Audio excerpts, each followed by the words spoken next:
THQ.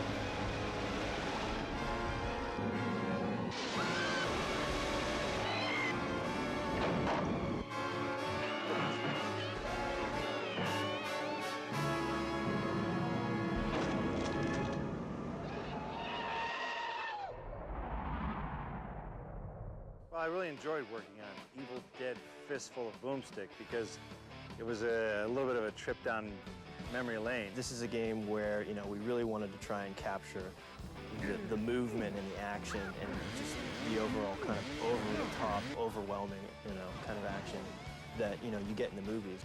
The Evil Dead Fistful of Boomstick is very similar to the trilogy as far as the campy, tongue-in-cheek type of comedy. Hey, how's that hole in your head feel? We've really tried to capture the franchise, and we've really tried to capture the license. And like I said, the campy horror, the humor that's involved, and then just the sheer action of the movies I think translates well into the game. So you're probably asking yourself how a handsome devil like me ended up in a place like this with you, right? It's a lot different from movies, obviously, because it's more controlled, but it's just as challenging because you're now involving the player in the plot of the story, so you have to accommodate that. Obviously, with games, you kind of control them. They can only go to so many areas, but what if someone just stood there going click, click, click, click, click, click, eventually, so we'd record a line of like, there's nothing there, get away from that door, step away from the window. Hello? Hello? Hey, wake up and smell the corpses. I think Bruce is the special feature. Oh, please. There are so many Evil Dead fans out there, and the fact that Bruce is involved are going to make people, I think, want to go out and get this game. Bruce is a great guy.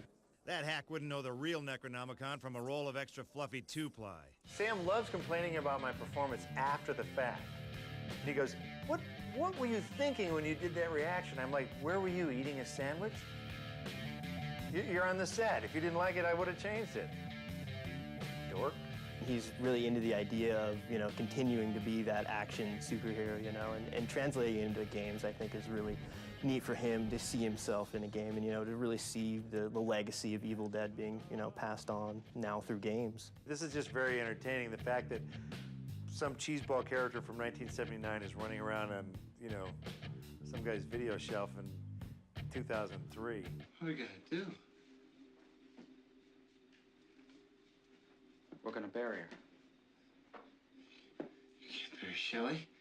She's a friend of ours. If you really love the movies, then it's going to be kind of cool to play his part. And I'm glad that he's still willing to work with us on these games. Why are you torturing me like this? Why? I like the fact that people like these movies, so I'm happy to give him the next best thing. Sam's making Spider-Man now. It might be a little tougher to get that Evil Dead 4 cranking out. So in the meantime, yeah, seriously, I'm really sincere when I say that this is the next best thing. You got the guy with the saw and the witty barbs, and he's running around with chainsaws, shotguns, and monsters. To make a long story short, I was sent to hell and back, and then back again. And again. The game is basically, it's complete action. It's a lot different than the game's prior Evil Dead game. If you're familiar with the games, there are deadites, which are basically corpses. There are that come to life, and you get about 30 that can attack you all at one time, and they'll just be all over, jumping through walls, coming out of windows, and there's surprises like in every turn, every corner.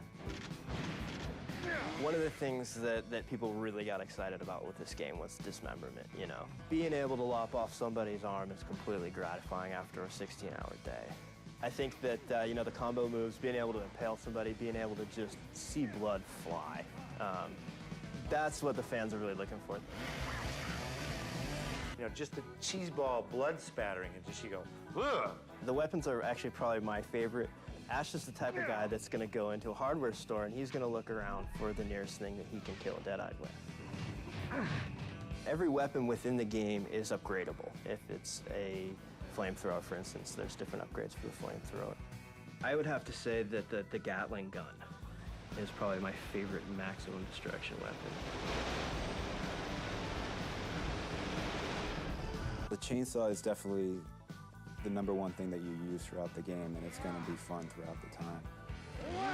And one of the coolest things in the game actually is you can lop off a deadite at the waist with the chainsaw, and they'll continue coming at you. They'll be crawling after you, with their arms, which is just great.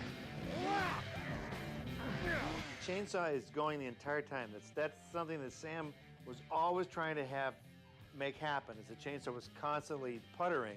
In the film, we had to have tobacco being pumped through tubes up my leg and up my arms and into the chainsaw, so at the end of the day, when we took it out, I got these nicotine stains all the way down my whole body, so thank God for video games. That Ash does not have to have a tube full of nicotine going up his butt. We tried to really give the person who's playing this game enough control from a third-person standpoint to really see what was going on. Every animation is dictated through the targeting system. Ash can actually target over his shoulder, behind him, and all this is tied to the camera as well, too. So if he were to actually target and shoot over the shoulder, the camera follows the targeting system pretty well. The environments of the game are set up such that we have 3 environments that are centered around Dearborn, and they're in modern time. So we've centered different areas within Dearborn, and then we actually have 3 other environments that are set in historical areas. We've got a colonial environment and a Civil War environment, and then the final map on the game actually is a post-apocalyptic Dearborn. So this is, the Deadites have been in control for a certain amount of time now, and they've just completely destroyed everything. How did you know what Dearborn looked like during the Civil War? You obviously researched it, right? Absolutely. We had a team of researchers. Okay, good. It's from the Smithsonian? Okay. It's kind of interesting to see the different clothing that the Deadites are wearing, and the different types of dialogue that they use. I think that's kind of cool, and I don't think you can use it for a history test, but I think that it's pretty fun to go back in time.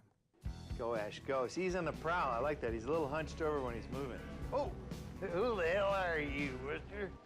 Pardon me, officer. I need to find some things belonging to a stiff. A guy called Nobi. Let's see him kill somebody. Let's start killing people. Enough of this talk.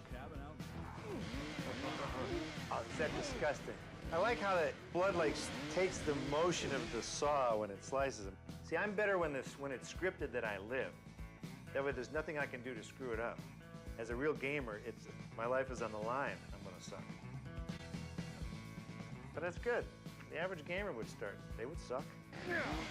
I think gamers who've never seen Evil Dead will definitely find something in it. If they like violence, if they like puzzle solving, if they like just having a bunch of enemies or on screen at once, I think they'll like it. We've really given them as much of the gore and as much of the action, as much of the intensity of the movies as we had.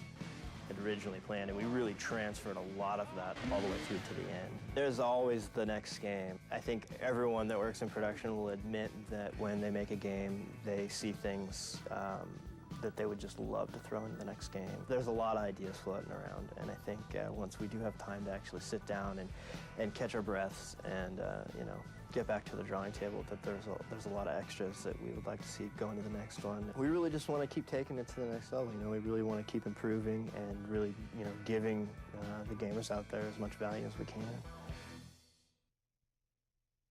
Ooh, ooh, ooh! Good. See, now that's smart. It's a shotgun over the shoulder routine. You know, with a little flip in there. Yeah, now you're talking.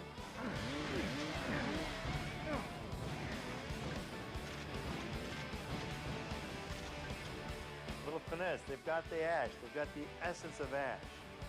Little flip, little gunshot, little chainsaw, and away you go. Everyone goes home happy.